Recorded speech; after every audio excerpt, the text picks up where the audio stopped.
Homilía del Santo Padre Francisco en la Santa Misa por la Jornada Mundial de los Pobres, Basílica de San Pedro, 33º domingo del tiempo ordinario, 15 de noviembre de 2020. Lectura dramatizada de la traducción al castellano.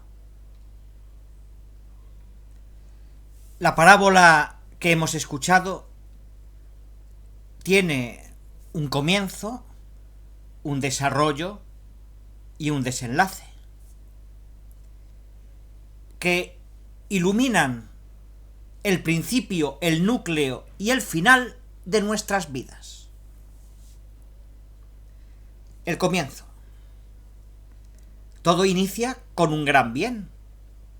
El dueño no se guarda sus riquezas para sí mismo, sino que las da a los siervos, a uno 5, a otro 2, a otro un talento, a cada cual según su capacidad. Mateo 25:15. Se ha calculado que un único talento correspondía al salario de unos 20 años de trabajo. Era un bien superabundante, que entonces era suficiente para toda una vida. Pues aquí está el comienzo. También para nosotros, todo empezó con la gracia de Dios. Todo inicia siempre con la gracia, no con nuestras fuerzas.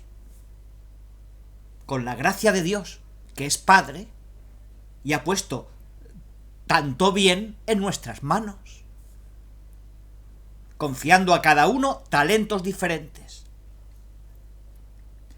Somos portadores de una gran riqueza, que no depende de cuánto poseamos, sino de lo que somos, de la vida que hemos recibido, del bien que hay en nosotros,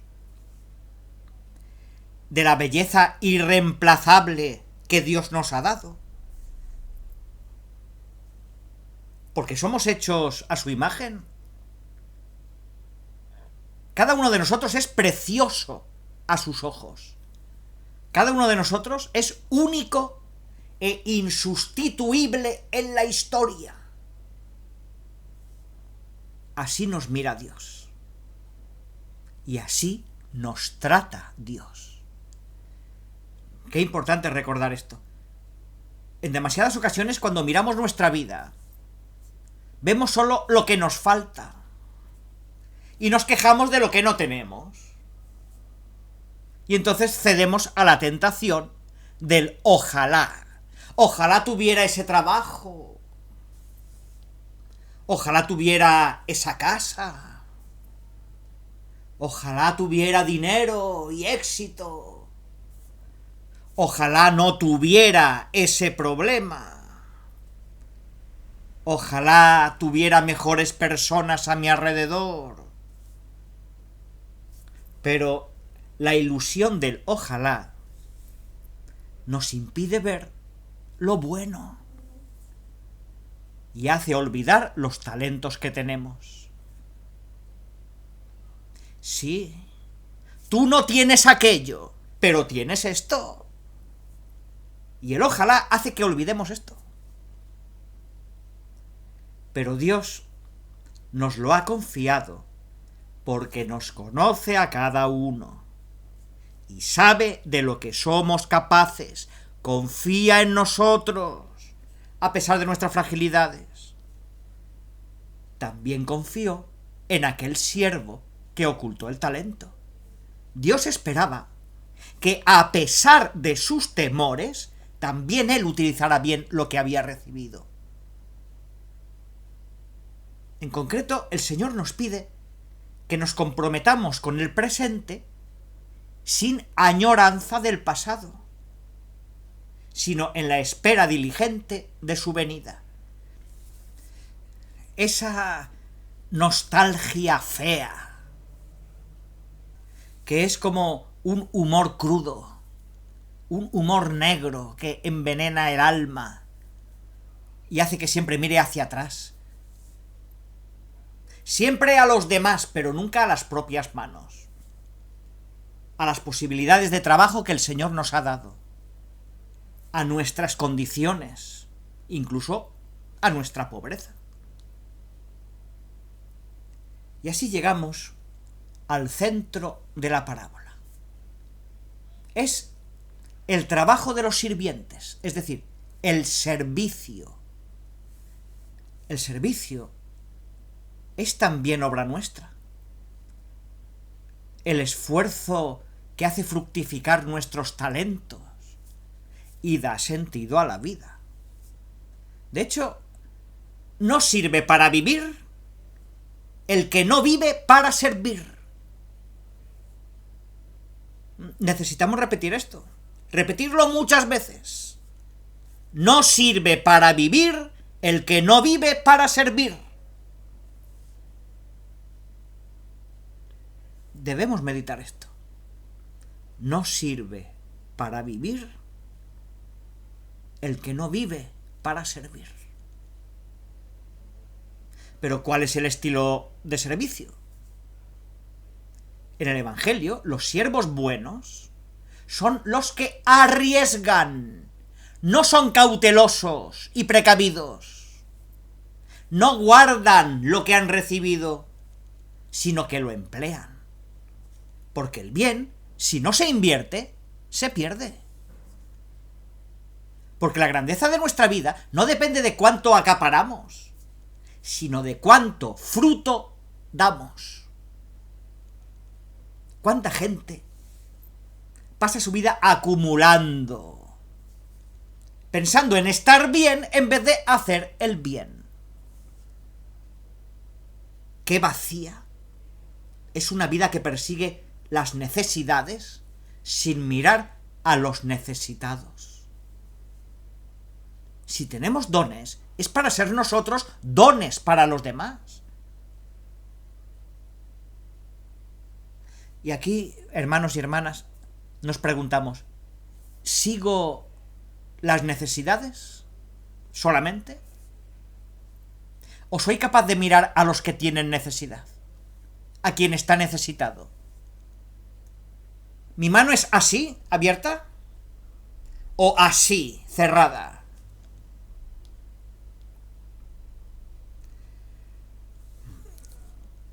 Cabe destacar que los siervos que invierten, que arriesgan, son llamados fieles 4 veces. Versículos 21 y 23. Para el Evangelio no hay fidelidad sin riesgo. Pero, padre, ¿ser cristiano significa correr riesgos? Sí, queridos, arriesgar. Si no te arriesgas, terminarás como el tercer siervo, enterrando tus capacidades, tus riquezas espirituales y materiales, todo. Arriesgar. No hay fidelidad sin riesgo. Ser fiel a Dios es gastar la vida. Es dejar que los planes se trastoquen por el servicio. Yo tengo este plan, pero si sirvo, deja que se trastoque el plan. ¡Tú sirve! Es triste cuando un cristiano juega a la defensiva, apegándose solo a la observancia de las reglas y al respeto de los mandamientos. Esos cristianos comedidos, que nunca dan un paso fuera de las normas, nunca, porque tienen miedo al riesgo. Y estos, permitidme la imagen, estos que se cuidan tanto, que nunca se arriesgan, estos comienzan en la vida un proceso de momificación del alma y terminan siendo momias. Esto no es suficiente. No basta observar las normas. La fidelidad a Jesús no se limita simplemente a no equivocarse. Es negativo esto. Así pensaba el sirviente holgazán de la parábola. falto de iniciativa y creatividad, se escondió detrás de un miedo estéril y enterró el talento recibido. El dueño incluso lo calificó como malo. Versículo 26. A pesar de no haber hecho nada malo, pero tampoco nada bueno. Prefirió pecar por omisión antes de correr el riesgo de equivocarse. No fue fiel a Dios, que ama entregarse totalmente, y le hizo la peor ofensa: devolverle el don recibido. Tú me has dado esto, yo te doy esto, nada más. En cambio, el Señor nos invita a jugárnosla generosamente, a vencer el miedo con la valentía del amor, a superar la pasividad que se convierte en complicidad. Hoy, en estos tiempos de incertidumbre, en estos tiempos de fragilidad, no desperdiciemos nuestras vidas pensando solo en nosotros mismos, con esa actitud de indiferencia. No nos engañemos diciendo: hay paz y seguridad. 1 Tesalonicenses 5:3. San Pablo nos invita a enfrentar la realidad, a no dejarnos contagiar por la indiferencia. Y entonces, ¿cómo podemos servir siguiendo la voluntad de Dios? Pues el dueño le explica esto al sirviente infiel: deberías haber llevado mi dinero a los prestamistas, para que al volver yo pudiera recoger lo mío con los intereses. Versículo 27. ¿Y quiénes son los prestamistas para nosotros, capaces de conseguir un interés duradero? Son los pobres. No lo olvidéis, los pobres están en el centro del Evangelio. El Evangelio no puede ser entendido sin los pobres. Los pobres tienen la misma personalidad que Jesús, que siendo rico, se despojó de todo, se hizo pobre y se hizo pecado. La pobreza más fea. Los pobres nos garantizan un rédito eterno. Y ya desde ahora nos permiten enriquecernos en el amor. Porque la mayor pobreza que hay que combatir es nuestra carencia de amor. La mayor pobreza para combatir es nuestra pobreza de amor. El libro de los Proverbios alaba a una mujer laboriosa en el amor, cuyo valor es mayor que el de las perlas. Debemos imitar a esta mujer que, según el texto, tiende sus brazos al pobre. Proverbios 31:20.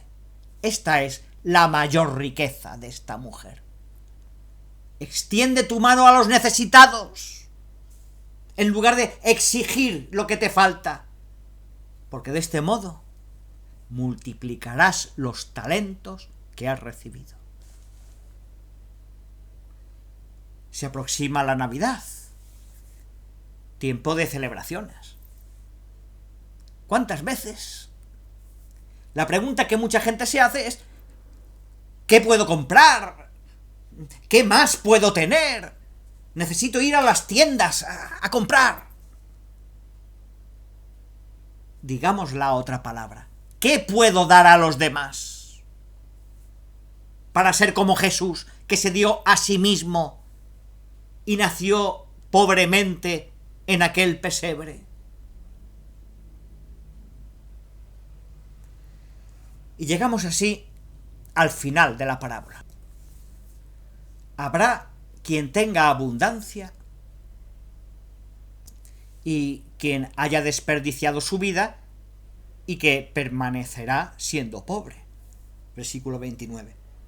Al final de la vida, en definitiva, se revelará la realidad. La apariencia del mundo se desvanecerá, según la cual el éxito, el poder y el dinero dan sentido a la existencia.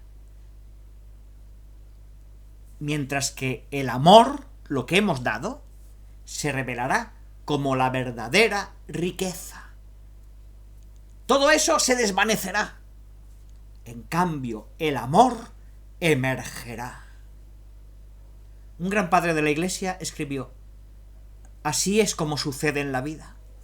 Después de que la muerte ha llegado y el espectáculo ha terminado, todos se quitan la máscara de la riqueza y la pobreza y se van de este mundo y se los juzga solo por sus obras. Unos verdaderamente ricos y otros pobres. Pues si no queremos vivir pobremente, pidamos la gracia de ver a Jesús en los pobres, de servir a Jesús en los pobres. Me gustaría agradecer a tantos fieles siervos de Dios que no dan de qué hablar sobre ellos mismos, sino que viven así, sirviendo. Pienso, por ejemplo, en don Roberto Malgesini. Este sacerdote no hizo teorías. Simplemente vio a Jesús en los pobres y el sentido de la vida en el servicio. Enjugó las lágrimas con mansedumbre en el nombre de Dios que consuela. En el comienzo de su día estaba la oración para acoger el don de Dios. En el centro del día estaba la caridad para hacer fructificar el amor recibido. Y en el final, un claro testimonio del Evangelio. Este hombre comprendió que tenía que tender su mano a muchos pobres que encontraba diariamente, porque veía a Jesús en cada uno de ellos. Hermanos y hermanas, pidamos la gracia de no ser cristianos de palabras, sino en los hechos, para dar fruto como Jesús desea. Pues que así sea.